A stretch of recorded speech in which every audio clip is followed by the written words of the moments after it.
Boris Johnson, as Foreign Secretary, yes, intelligence information was held back from you due to concerns over your discipline. How does that make you feel? Well, it's not true, but I obviously can't comment any further on intelligence matters.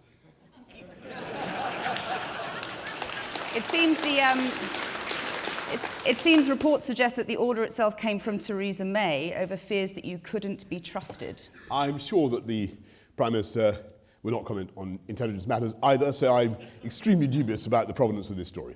But were you aware at the time that perhaps some sensitive information was being held back from you? Look, it's not true, and I don't comment on intelligence matters. So you deny it altogether? I do. Okay. Have you made any gaffes in your time in politics that Yes. would concern people? Yes, I have, and I'm proud of many of them because the important point about gaffes is that very often, and some of them obviously I regret and I've apologised for, but very often a gaffe turns out to be the round unvarnished. When people say that you're making a gaffe, what you're really doing is saying something that is true and necessary, and. But it's also potentially a security risk.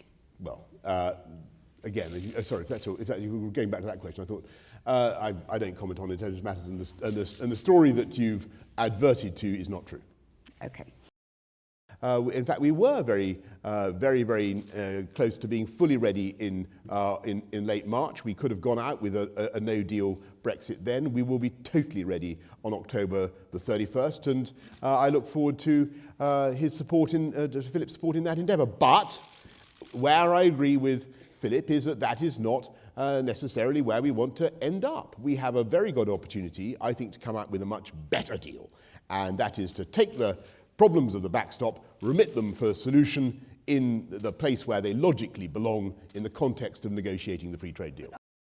Are you concerned about this veiled threat or not so veiled threat from members of the Conservative Party in Parliament at the moment, the likes of Philip Hammond, Sam Gyimah, David Gauke as well, the Justice Secretary, saying that they would potentially come up with some plan to overrule no deal?